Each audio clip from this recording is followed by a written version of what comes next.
کہ آپ کو معلوم ہے ہمارے درمیان ایک عظیم ہستی میری مراد جناب محترم پروفیسر ڈاکٹر علی اصغر چشتی صاحب جو کہ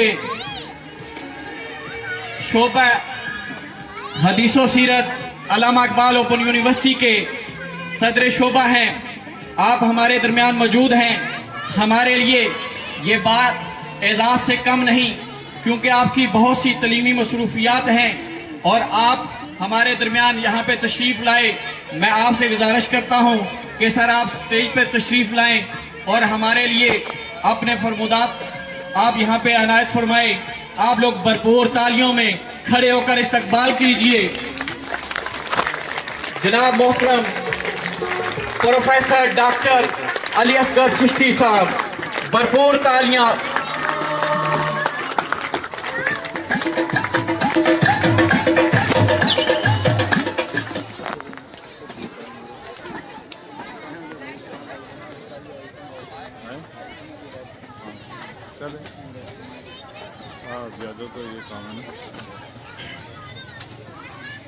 بسم اللہ الرحمن الرحیم،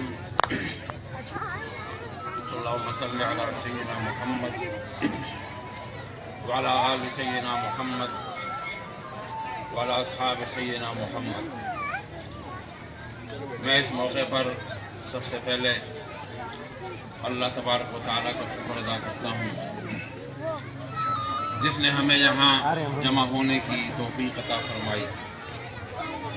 اور یہ جو زندگی میں خوبصورت مواقع ملتے ہیں تو یہ اللہ کے فضل سے ملتے ہیں۔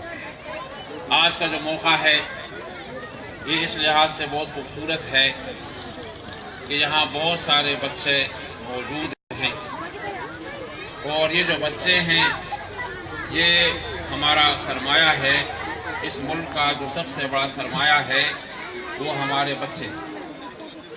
یہ جو آج بچے ہیں یہ مستقبل کے معمار ہیں، انہوں نے اپنا رول پلے کرنا ہے ہمارے اس معاشرے میں۔ اس دنیا میں یورپ میں جو سب سے بڑا برننگ ایشو ہے وہ بچوں کا، کہ ان کے ہاں بچے پیدا نہیں ہوتے۔ ابھی اوپر گئے تھے اس لیے کہ ان کا فیملی سسٹم تباہ ہو چکا ہے۔ پاکستان میں یہ اللہ جل شانہ کی بہت بڑی نعمت ہے کہ ابھی تک ہمارا جو خاندانی نظام ہے یہ پوری طرح انٹیکٹ ہے، اور فیملی سسٹم ابھی تک ہمارا موجود ہے، اور یہاں بچوں کی بہت بڑی تعداد ہے، جوانوں کی بہت بڑی تعداد ہے۔ اس وقت پاکستان میں تقریباً 37% جوان ہیں۔ یہ جو ریشیو ہے دنیا میں سب سے مثالی ریشیو ہے۔ تو یہ جو ہمارا سرمایہ ہے جو بچوں کی شکل میں ہے، ان بچوں کی تعلیم اور ان کی تربیت ہمارا فریضہ ہے، اور یہ جو فریضہ ہے ایک تو شریعت نے ہمارے اوپر فرض قرار دیا ہے کہ ہم اپنے بچوں کی تعلیم و تربیت کا انتظام کریں، اور ہمارے آئین نے بھی اس کو فرض قرار دیا ہے کہ اس معاشرے کے جتنے بچے ہیں ان کی تعلیم و تربیت کمپلسری ہے اور لازمی ہے، مینڈیٹری ہے۔ تو یہ جو اس وقت ہمارے ہاں تعلیمی ادارے ہیں جو اسکولوں کی شکل میں ہیں، کالجز کی شکل میں ہیں، یونیورسٹیز کی شکل میں ہیں، ان تمام تعلیمی اداروں میں جو ایکٹیویٹیز ہو رہی ہیں یہ انتہائی مثبت اور انتہائی مفید ایکٹیویٹیز ہیں، اور مجھے انتہائی خوشی ہے کہ آج یہاں جو تقریب ہو رہی ہے جو پیراڈائز اسکول سسٹم کے تحت تقریب ہے، اس کے جو ڈائریکٹر ہیں اور پرنسپلز ہیں اور باقی ذمہ دار ہیں تو میں ان کو مبارکباد دیتا ہوں کہ انہوں نے اس علاقے میں یہ جو ریموٹ ایریا ہے اس ریموٹ ایریا میں انہوں نے اتنی محنت کی ہے، اور ان کی بہت بڑی کنٹریبیوشن ہے۔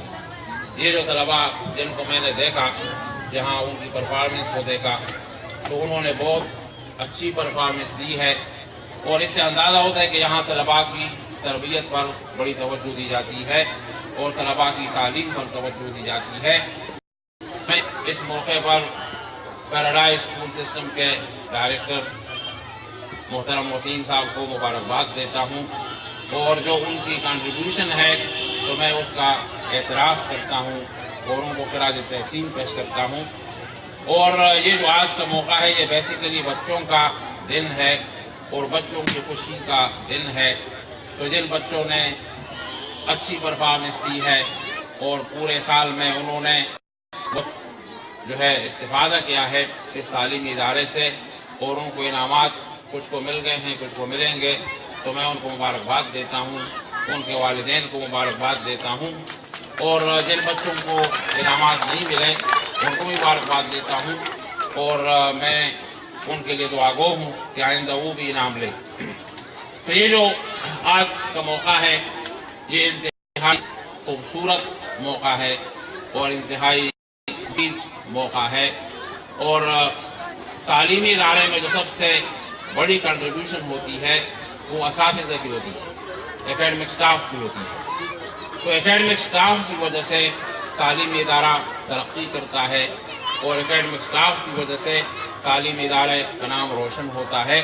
तो मैं इस मौके पर पैराडाइज स्कूल के जितने भी असातिज़ा हैं, जितनी भी एकेडमिक स्टाफ है, उन सबको मुबारकबाद देता हूँ कि उनकी जो कोशिशें हैं वो इंतहाई समरावर हैं, बराबर हैं।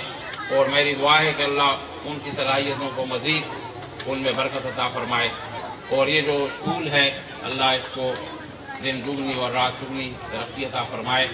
मैं जनाब वसीम साहब का तहे दिल से शुक्रिया अदा करता हूँ कि उन्होंने मुझे मौका दिया आपसे मुलाकात करने का और आपसे बात करने का। और मैं एक बार फिर यहाँ जितने हाज़रीन हैं, जितनी ख़वातीन हज़रात हैं, उन सब को मुबारकबाद देता हूँ, तमाम वालिदैन को मुबारकबाद देता हूँ। और मेरी दुआ है कि अल्लाह हमारे इस मुल्क को हर किस्म की आफात से और हर किस्म की फुरूर से और हर किस्म के फितनों से महफूज फरमाए, अंदरूनी लिहाज से भी और बैरूनी लिहाज से भी। मैं इन्हीं अल्फाज पर आप सबको शुक्रिया अदा करता हूँ। व सल्लल्लाहु तबारक व तआला अला खैर खल्क़िही मुहम्मद व आलिहि व सहबिही अजमईन।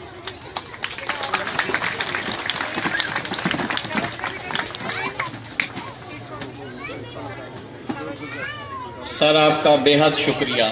सर के लिए भरपूर तालियां। अब आप लोगों के सामने अपने ख्यालात का इजहार करने के लिए तशरीफ लाती हैं रुबाब शौकत।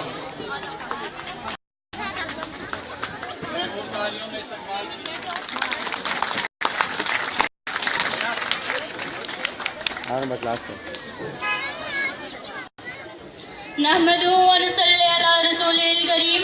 बाद फ़ाऊज़ु बिल्लाहि मिनश शैतानिर रजीम। बिस्मिल्लाहिर रहमानिर रहीम। जनाब सदर, मुअज़्ज़ज़ मेहमान खुसूसी, प्रिंसिपल साहिब, मेहमानान करामी, असातिज़ाए कराम और मेरे अजीज साथियों, अस्सलामु अलैकुम। आज मुझे जिस मौजू पर लब कुशाई का मौका मिला है उसका उन्वान है कि सुना है कि कायद ने पाकिस्तान बनाया है। सुना है कोई जिना आया है, सुना है उसने कोई पाकिस्तान बनाया है। सुना है कोई वकील हक व इंसाफ की जदोजहद करते करते ऐसा अदालती निज़ाम बनाना चाहता है जहाँ कानून खुदा की किताब होगी। सुना है गरीब को इंसाफ मिलेगा। ये भी सुना है वहाँ कोई माँ अपने जवान बेटे के कातिल को ये कहकर माफ नहीं करेगी कि मेरी 2 जवान बेटियाँ भी जिंदा हैं। सुना है कि हिंदू बलवाई मुसलमानों के स्कूल पर हमला नहीं करेगा। सुना है कि अरशद अपने 6 माह के बच्चे को ये कहकर नहीं मारेगा कि इस तरह उसकी बीवी उसकी बात माने। सुना है पाकिस्तान हिंदुस्तान से अलग होने जा रहा है। सुना है पाकिस्तान बनने लगा है। सुना है पाकिस्तान में जिनाह ने अदल इंसाफ की सच्चाई की एक बुनियाद रखी है। सुना है मुसलमान एक अल्लाह, एक किताब और एक रसूल पर यकजा होने लगे हैं। सुना है तमाम आलिम इस्लाम के लोग पढ़ लिख कर एक ऐसा मुल्क बनाने लगे हैं जो सिर्फ अदल इंसाफ के लिए कायम किया गया हो, मगर इतनी ढेर से मालूम होती हैं। ऐसा लगता है कि सब किसी ने मजाक किया हो। जनाबे वाला, ये मुल्क वो मुल्क जहाँ दुनिया में इतने मजहब नहीं होंगे जितनी मजहबी जमातें मिलेंगी। दुनिया में शायद इतने मारूफ सियासतदान नहीं गुजरे होंगे जितनी सियासी जमातें मिलेंगी। ये पाकिस्तान वो पाकिस्तान जो कायम है और कायम रहेगा। सुना है 2 मुल्क 2 कौमी नजरिए की बुनियाद पर एक महान हिंदुस्तान टूट कर रह गया था। सलाम कीजिए ना इस पाकिस्तान को जहाँ 22 करोड़ अवाम में से हर फर्द का अपना अपना नजरिया है, मगर पाकिस्तान तो कायम है। सुना है ये मुल्क हमेशा कायम रहेगा। यहाँ के सरकारी मुलाजमीन काम ना करने की तनख्वाह वसूल करते रहेंगे और काम करने की रिश्वत है। सुना है कि इस मुल्क का हर पाइंदा आपकी फलाह के लिए रिश्वत लेता रहेगा।